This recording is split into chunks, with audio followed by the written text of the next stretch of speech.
हिमाचल प्रदेश में बीते 3 दिनों से लगातार बारिश हो रही है, जिसके चलते यहाँ पे हालात बद से भी बदतर होते चले जा रहे हैं।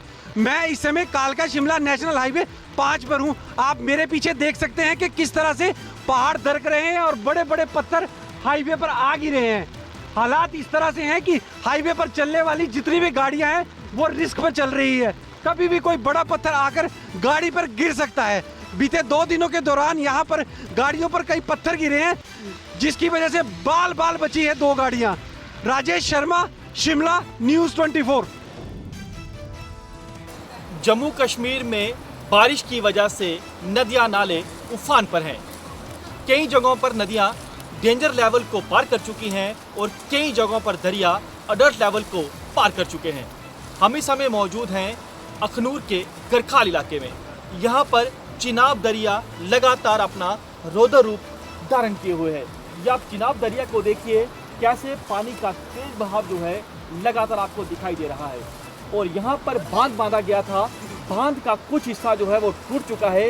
इस बांध के टूटने से ये चिनाब दरिया का पानी लोगों के घर तक पहुंचा है। ये सामने आप तस्वीरों में देखिए, लोगों के कच्चे घर हैं, घरों के अंदर पानी जा चुका है, कुछ कच्चे घर जो हैं वो ढह चुके हैं।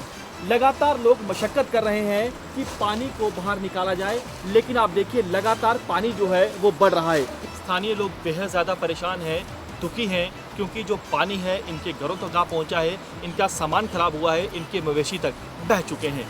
कैमरामैन पवन के साथ पंकज शर्मा, न्यूज़ 24, करखाल। पंजाब, हरियाणा और चंडीगढ़ में मौसम रह रहकर बदल रहा है। और जिस तरह से मौसम विभाग ने अपनी एडवाइजरी जारी की है, पंजाब के चाहे वो चंडीगढ़ हो, मोहाली हो, पटियाला हो, फतेहगढ़ साहब हो, रोपड़ हो और इसी तरह नवांशहर हो, तो उसके लिए आने वाले 24 घंटों में जो भारी बरसात हो सकती है। और इसी के चलते ही जो लोगों की धड़कनें हैं वो भी तेज़ हो चुकी हैं। और यही कारण है कि मोहाली और पटियाला से गुजरने वाला चाहे वो घग्गर हो, जहाँ पर SYL भी पूरी तबाही के साथ जो पानी है, पानी लगातार बढ़ता ही चला जा रहा है। और वहीं पर जो SYL का पानी है, चाहे वो फतेहगढ़ से होता हुआ कई गांव में जा घुसा है। चंडीगढ़ से सानेवाल जाने वाली 17 गाड़ियों को सस्पेंड कर दिया गया है और ज़्यादातर के जो रूट हैं वो भी बदल दिए गए हैं। हरियाणा के मुख्यमंत्री मनोहर लाल खट्टर ने एक इमरजेंसी बैठक बुलाई और बैठक में सारे अधिकारियों को ताकीद की गई कि किसी को भी कोई भी मदद चाहिए तो उसके पास तुरंत पहुंचाई जाए। और वहीं पर NDRF और SDRF को भी बुलाने के आदेश जारी कर दिए गए हैं। कैमरामैन गंभीर सिंह राणा के साथ विशाल इंग्लिश, न्यूज़ 24, चंडीगढ़। हथनी कुंड बैराज पर आज सुबह 3,09,000 क्यूसेक पानी रिकॉर्ड किया गया, जिसका नज़ारा आप देख सकते हो कि ये यमुना से लगभग 2 किलोमीटर दूर गांव लापरा है। और यमुना के रास्ते ये पानी खेतों से होता हुआ सड़क को पार कर शहर की तरफ जा रहा है। तस्वीर देख आप अंदाज़ा लगा सकते हैं कि कैसी ये पानी की स्पीड है। बहाव इतना तेज़ है कि लोगों का यहाँ से निकलना भी मुश्किल है। अगर मैं बात करूँ तो दूर दराज जो लोग हैं वो ट्रैक्टरों के रास्ते यहाँ से निकलने का प्रयास कर रहे हैं, क्योंकि गांव जो है, आगे जो गांव है वो पूरी तरह से पानी की चपेट में आ चुके हैं। यमुना के पानी से कई गांव प्रभावित हो चुके हैं। तिलक भारद्वाज, न्यूज़ 24, यमुनानगर। लगातार हो रही बारिश के बाद हथनी कुंड बैराज से पानी छोड़ा जा रहा है, जिसका सीधा असर अगर हम राजधानी बात करें, राजधानी में पड़ रहा है। और अगर बात करें यमुना का जलस्तर, वो भी वार्निंग लेवल तक पहुंचने वाला है। जिस तरीके की तस्वीर देखने को मिल रही है, लगातार पानी का फ्लो तेज है, लगातार बारिश पहाड़ी इलाकों में हो रही है, मैदानी इलाकों में हो रही है, जिसका खास असर राजधानी दिल्ली को देखने को मिलता है। और ये अगर बात करें दिल्ली के अंदर फिलहाल यमुना का जलस्तर है 204.87 जो है वो वार्निंग लेवल है, जो उसके करीब पानी पहुँचने वाला माना जा रहा है कि अगर ये वार्निंग लेवल तक क्रॉस करता है पानी, और संभावना भी है तो ये लोहे वाला जो पुल है उसको बंद किया जाएगा। इसके अलावा राजधानी दिल्ली में बारिश की संभावना को देखते आज राजधानी के जो स्कूल हैं उनको भी बंद करने का आदेश दिया गया था, क्योंकि जिस तरीके से शुरुआत होती है हफ्ते की और जिस तरीके से ऑफिस आवर्स होते हैं, वीकेंड जिस तरीके से नहीं होता, तो माना जाता है कि परेशानी लोगों को ना हो, क्योंकि जल भराव कई स्थिति ऐसी देखी दिल्ली के अंदर जहाँ सड़कों तक पानी था। ये ज़रूर है कि लगातार हो रही बारिश के बाद जो असर है खासकर दिल्ली के अंदर वो देखा जा रहा है, लगातार जल स्तर है वो बढ़ रहा है। कैमसन साहिल के साथ राहुल प्रकाश, न्यूज़ 24, दिल्ली। दिल्ली में पिछले 48 घंटे से लगातार बारिश हो रही है। दिल्ली के कई सारे इलाकों में जलभराव की स्थिति नजर आई है। ऐसे में यमुना का जलस्तर भी लगातार बढ़ रहा है। हथनीकुंड बैराज से वहां से पानी छोड़े जाने के बाद दिल्ली सरकार ने तैयारी करनी शुरू कर दी है। दिल्ली सरकार की माने तो अगर ऐसी परिस्थिति बनती है, दिल्ली में बाढ़ के हालात बनते हैं, तो दिल्ली में यमुना के आसपास रहने वाले लोगों को वहां से शिफ्ट किया जाएगा। राहत शिविर तैयार किए गए हैं। इसके अलावा दिल्ली सरकार आंकड़े मान के चली है, करीब 44,000 लोग ऐसे हैं जो यमुना के आसपास के इलाकों में रहते हैं, उनको वहां से हटाने की कोशिश की जाएगी। लेकिन ये सब कुछ डिपेंड करता है, अगर कल और आज भी पूरे दिन बारिश होती है तो ऐसी परिस्थिति में बाढ़ जैसे हालात बनने के बाद ही दिल्ली सरकार आगे के एक्शन प्लान पर तैयार होती हुई नजर आएगी। लेकिन हाँ, ये जरूर है कि पहले से तैयारी दिल्ली सरकार की तरफ से पूरी कर ली गई है। कैमरा पर्सन संजय के साथ प्रवीण सिन्हा, न्यूज़ 24 दिल्ली। राजधानी जयपुर की सड़कें भी तब्दील हो गई दरिया में। जी हां, पिछले 12 घंटे से लगातार जयपुर में हो रही भारी बारिश के कारण अब सड़कों पर कुछ इस तरह का नज़ारा दिखने को मिला है।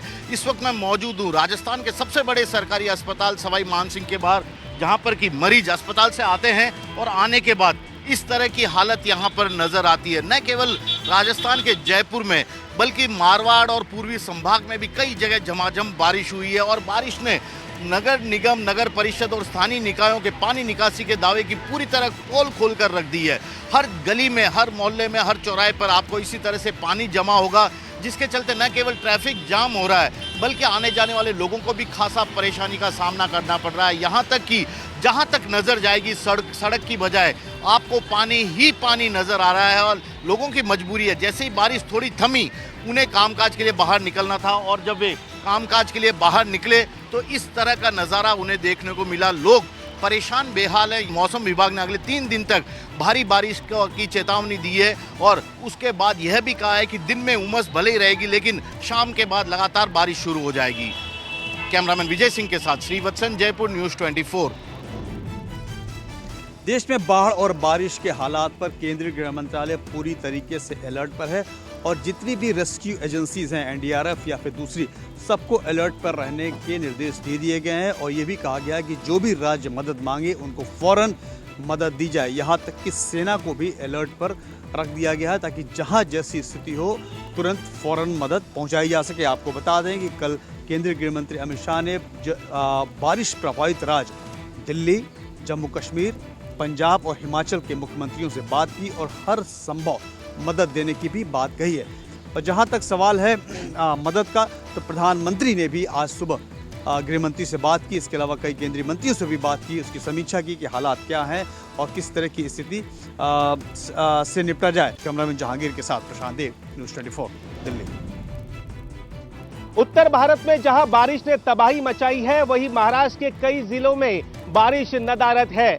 महाराष्ट्र के तटीय इलाके रत्नागिरी, रायगढ़ और सिंधुदुर्ग में अच्छी बारिश हुई है, तो विदर्भ के कुछ इलाकों में बारिश हुई है। बाकी जिलों में बारिश का इंतजार किसान और आम जनता कर रही है। पूरे राज्य की अगर बात करें तो पानी का स्टॉक सिर्फ 29% ही बचा हुआ है। राज्य में कुल छोटे बड़े 2989 डैम है, उनमें 29% पानी बचा हुआ है। पिछले साल इसी दिन 38.21% पानी का स्टॉक था। मराठवाड़ा, उत्तर महाराष्ट्र, पश्चिम महाराष्ट्र में बारिश का इंतजार किसान कर रहा है और उन पर दोबारा बुआई का संकट आ चुका है। महाराष्ट्र के 8 जिलों में कुल 287 टैंकर द्वारा पानी की सप्लाई की जा रही है। इसके अलावा महाराष्ट्र के 401 गांव और 989 बस्तियां अभी भी प्यासी है। अगर जुलाई में अच्छी बारिश नहीं हुई तो महाराष्ट्र में सूखा पड़ सकता है। कैमरामैन राजेंद्र सिंह खाती के साथ विनोद जगदाले, न्यूज़ 24 मुंबई। पश्चिम बंगाल में पंचायत चुनाव 8 जुलाई का था और 8 जुलाई का दिन हिंसा का भरा सबसे ज्यादा दिन था। यहीं पे पंचायत चुनाव को लेकर टीएमसी, बीजेपी, सीपीएम और आईएसएफ के जो कांग्रेस के कार्यकर्ता आपस में भिड़ते रहे और करीबन 35 से ज्यादा कार्यकर्ताओं की चुनाव के हिंसा में मौत हो चुकी है। इसको लेकर जगह जगह यहाँ पे जो कार्यकर्ता थे, तमाम बैलेट बॉक्सों की लूट हुई है और कई ऐसे बैलेट बॉक्सों को तालाबों में फेंक दिया गया है। इसको लेकर बीजेपी ने चुनाव आयोग से गुहार लगाया था कि पंचायत चुनाव जहां पे धांधली हुई है वहां फिर से दोबारा से चुनाव किया जाए। तो आज चुनाव आयोग ने पश्चिम बंगाल में 697 सीटों के लिए आज दोबारा मतदान कराया जा रहा है और सबसे ज्यादा जो हिंसा की गतिविधियां मुर्शिदाबाद में देखी गई थी और 175 सीटों पे मुर्शिदाबाद में चुनाव कराया जा रहा है। चुनाव आयोग ने साफ तौर पे जिस तरह से हिंसा देखा गया है, चुनाव आयोग पे लगातार आरोप लगता रहा है और इस बार पंचायत चुनाव को लेकर परिणाम 11 तारीख को आएगा और सभी की निगाह अब पंचायत चुनाव के परिणाम पे टिकी हुई है और सबसे भरा इस बार का पंचायत चुनाव में हिंसा देखा गया है। कैमरामैन विनोद के साथ मनोज पांडे, न्यूज़ 24 भांगड़। विदेश मंत्री एस जयशंकर ने राज्यसभा के लिए भरा अपना नामांकन। विदेश मंत्री एस जयशंकर ने गुजरात से राज्यसभा के लिए आज अपना नामांकन दाखिल कर दिया है। इस मौके पर गुजरात के मुख्यमंत्री भूपेंद्र पटेल सहित कई नेता मौजूद रहे। नामांकन दाखिल करने के बाद विदेश मंत्री डॉक्टर एस जयशंकर ने प्रधानमंत्री नरेंद्र मोदी और बीजेपी का शुक्रिया अदा किया। जयशंकर ने इस बार भी गुजरात के राज्यसभा सांसद के उम्मीदवार है। उनका कार्यकाल 18 अगस्त को खत्म होने जा रहा है। हालांकि इससे पहले 24 जुलाई को ही चुनाव होने हैं। फिलहाल राज्यसभा चुनाव की नामांकन प्रक्रिया चल रही है। गुजरात में राज्यसभा की कुल 3 सीटें खाली होनी है। एस जयशंकर, जुगलजी ठाकुर और दिनेश अनावाडिया का कार्यकाल 18 अगस्त को खत्म होने वाला है। ऐसे में तीनों सीट के लिए 24 जुलाई को चुनाव होना है। गुजरात से राज्यसभा की कुल 11 सीटें हैं, जिनमें से वर्तमान में 8 बीजेपी के पास है और बाकी कांग्रेस पर है। 24 जुलाई को गुजरात में राज्यसभा की 3 सीटों पर से एक पर विदेश मंत्री को रिपीट किया गया है, लेकिन बाकी 2 नामों की घोषणा अभी नहीं की गई है। वहीं कांग्रेस की बात करें तो कम संख्या बल होने के नाते इस बार कांग्रेस ने राज्यसभा में अपना उम्मीदवार न उतारने का तय किया है। कैमरामैन प्रभात के साथ भूपेंद्र सिंह, अहमदाबाद, न्यूज़ 24। बिहार विधानसभा का मानसून सत्र शुरू होने के साथ ही बीजेपी ने आज सदन के अंदर और बाहर जमकर हंगामा किया। बीजेपी ने मुख्यमंत्री नीतीश कुमार से मांग किया कि तेजस्वी यादव अब चार्जशीटेड हो गए हैं, इसीलिए मंत्रिमंडल से उन्हें बर्खास्त कर देना चाहिए। चूंकि अब तेजस्वी यादव सीबीआई के तरफ से चार्जशीटेड हो गए हैं, इसीलिए उन्हें बर्खास्त कर देना चाहिए नीतीश कुमार की सरकार को। कारण नीतीश कुमार कभी भी भ्रष्टाचार से समझौता नहीं करते हैं। अब देखने वाली बात होगी कि आने वाले दिनों में यानी 4 दिनों का जो सत्र चलने वाला है, इसमें बीजेपी का क्या रुख होता है। 5 दिनों तक चलने वाले बिहार विधानसभा का मानसून सत्र काफी हंगामेदार होने के आसार हैं, क्योंकि विपक्ष के पास कई ऐसे मुद्दे हैं जिस पर वह सरकार को घेरने का काम करेगी। चाहे तेजस्वी यादव की चार्जशीट को लेकर हो, या फिर शिक्षकों की नियुक्ति का मामला हो, या फिर बिहार में भ्रष्टाचार और लॉ एंड ऑर्डर का मामला हो, इन सारे मुद्दों पर विपक्ष जो है वह सरकार को घेरने का काम करेगी। कैमरामैन ऋषि के साथ सौरभ कुमार, पटना, न्यूज़ 24। लोकसभा चुनाव को लेकर बीजेपी ने अपनी तैयारी और तेज कर दी है। सबसे खास बात यह है कि बीजेपी अपने नाराज कार्यकर्ताओं को मनाने में जुट गई है। दिल्ली के दफ्तर में 9 पॉइंट्स खोले गए हैं, जहां अलग अलग राज्यों से अपने पुराने कार्यकर्ताओं को बुलाकर जो संगठन में काम कर चुके हैं उनसे पार्टी के नेता बातचीत कर रहे हैं, उनसे उनकी दिक्कत समझ रहे हैं, उनसे नाराज़गी की वजह जान रहे हैं, उनसे उनकी माली हालत पूछ रहे हैं, साथ ही एक फीडबैक फॉर्म दे रहे हैं और जिसमें इन तमाम चीज़ों को अंकित करने की बात है। पूछा जा रहा है, लगातार संपर्क साधा जा रहा है अपने पुराने कार्यकर्ताओं से। पार्टी चाहती है कि 24 के लोकसभा चुनाव से पहले तमाम नाराजगी संगठन में जो आई है पिछले 9-10 सालों में वो खत्म हो जाए, ताकि कार्यकर्ता जोश में रहे। बीजेपी संगठन स्तर पर, व्यक्तिगत स्तर पे और आम लोगों के स्तर पे और अपने पार्टी नेताओं के स्तर पे हर तरफ से हर कील को दुरुस्त करके लोकसभा चुनाव में जाने की तैयारी कर रही है। कैमरामैन संजय राहुल के साथ कुमार गौरव, न्यूज़ 24, दिल्ली। महाराष्ट्र में जारी सियासी संग्राम के बीच उद्धव ठाकरे ने कहा है कि अब समय आ चुका है कि निर्वाचन आयोग राइट टू रिकॉल जैसी व्यवस्था लागू करे। पूर्व मुख्यमंत्री 2 दिवसीय के विदर्भ दौरे पर है। इसी बीच अमरावती में उद्धव ठाकरे ने धोखाधड़ी की राजनीति पर टिप्पणी करते हुए कहा कि राइट टू रिकॉल पर देश में चर्चा होनी चाहिए। उद्धव ने कहा कि पहले की सरकार मतपेटी से बनी थी, अब की सरकार खोखे से बनी है, क्योंकि आप किसी को भी मतदान करो लेकिन सरकार मेरी आएगी। जब ऐसा होने लगे तो कोई भी डरा धमका सकता है या पैसे के दम पर खेल कर सकता है और वो मुख्यमंत्री या प्रधानमंत्री भी बन सकता है। बाला साहेब ठाकरे कहते थे कि राइट टू रिकॉल होनी चाहिए, जैसा नोटा में होता है। मेरे मतदान से चुनकर आया प्रतिनिधि कुछ गलत करता है तो उसे वापस बुलाने का अधिकार हो। उद्धव ठाकरे ने यह भी कहा कि पार्टी का नाम बदलना चुनाव आयोग का काम नहीं है। उद्धव ठाकरे ने यह भी कहा कि चुनाव आयोग को इस तरीके से करने का कोई अधिकार भी नहीं है। उद्धव ठाकरे ने राइट टू रिकॉल की बात इसलिए कही क्योंकि उनके पार्टी में 2/3 से ज़्यादा विधायकों ने एकनाथ शिंदे के नेतृत्व में अलग गुट बना लिया था। कुछ इसी तरीके की अब एनसीपी के साथ भी हुआ। शरद पवार को दरकिनार करते हुए अजित पवार ने अपना अलग गुट बना लिया। ना सिर्फ अपना अलग गुट बनाया बल्कि संख्या बल के आधार पर अजित पवार ने एनसीपी पर अपना दावा भी बोल दिया है। कैमरा पर्सन विनोद सिंह के साथ अंकुश जायसवाल, न्यूज़ 24 मुंबई। अजित पवार सहित 9 मंत्रियों के शपथ ग्रहण समारोह को आज 9 दिन हो गए, लेकिन अभी तक विभागों का बंटवारा नहीं हो पाया है क्योंकि इसमें कई पेच फंस रहे हैं। इस बीच खबर है कि अजित पवार को वित्त मंत्रालय मिल सकता है। इससे पहले महाविकास अघाड़ी सरकार में अजित पवार ने वित्त मंत्रालय ही संभाला था, लेकिन तब शिंदे गुट यानी शिवसेना ने आरोप लगाया था कि अजित पवार फंड देने के मामले में भेदभाव करते हैं और शिवसेना के विधायकों को फंड नहीं देते थे। इस बीच खबर ये भी है कि अजित पवार इस बात पर अड़े हैं कि वो चाहते हैं कि उनके साथ जो वरिष्ठ मंत्री आए हैं उनको अच्छा विभाग दिया जाए। इस बीच विभागों के बंटवारे के बाद ही नया शपथ ग्रहण समारोह भी हो सकता है क्योंकि कुछ मंत्रालय अभी भी खाली हैं। कैमरामैन दिलीप के साथ इंद्रजीत सिंह, न्यूज़ 24 मुंबई।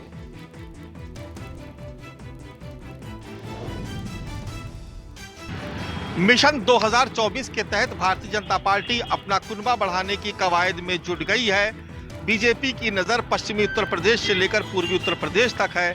इस बीच खबर यह है कि भारतीय जनता पार्टी के कुछ नेता राष्ट्रीय लोकदल के अध्यक्ष जयंत चौधरी के संपर्क में हैं। उत्तर प्रदेश की सभी 80 लोकसभा सीटों को जीतने का मिशन लेकर मैदान में उतर चुकी भारतीय जनता पार्टी अपना कुनबा बढ़ाने की कवायद में जुटी हुई है।